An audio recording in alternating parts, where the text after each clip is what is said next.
एक नवी वीडियो ते ना पिछले किन्ने दिनों तो मैं तुहानूं दस रहा कि 140 में 240 कन्वर्ट किया ना 135 में 240 के तो वह तुहानूं मैं अपना ट्रैक्टर दिखाने लगा वा वो ना अपना इस टाइम टूल तो चलन दिया नाले उन्हें 2-3 जुगाड़ लाए वो भी चेक करो 135 ट्रैक्टर है सारा मैसी 240 की शो पाई हैगी आप ठीक है चेक कर लो 135 ट्रैक्टर आ डेल्फी वाले का पंप लगा हुआ चेक कर लो ठीक है 240 जिदा कन्वर्ट किया कि जो पिछला हिस्सा ना आ इतों तक ये है 240 का पिछला हिस्सा सारा ठीक है चेक करो ना नाले आप जुगाड़ लाया है वा अपने औजार ना हर कोई पा के लैके जाता रहा वा तो औजार तोड़ दिता रहा वा तो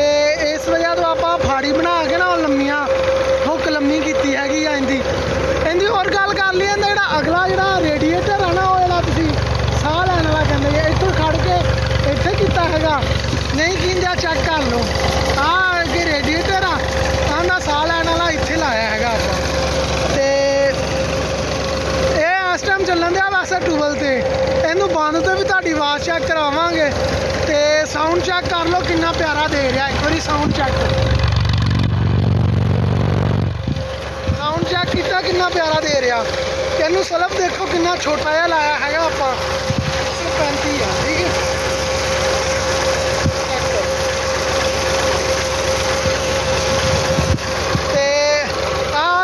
देख लो 240 का पिछला हिस्सा जिन्ना भी है ना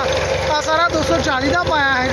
तो बिल्कुल साफ हाल ट्रैक्टर है क्योंकि मामू साढ़े चलाते हैं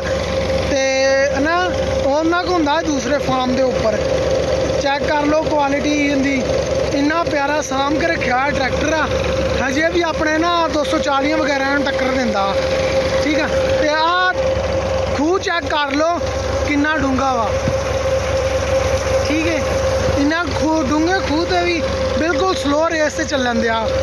पानी आप नैपीयर नूं लांदे पे उधर सामने ठीक है इत्थे पैप चढ़ा के ना उत्ते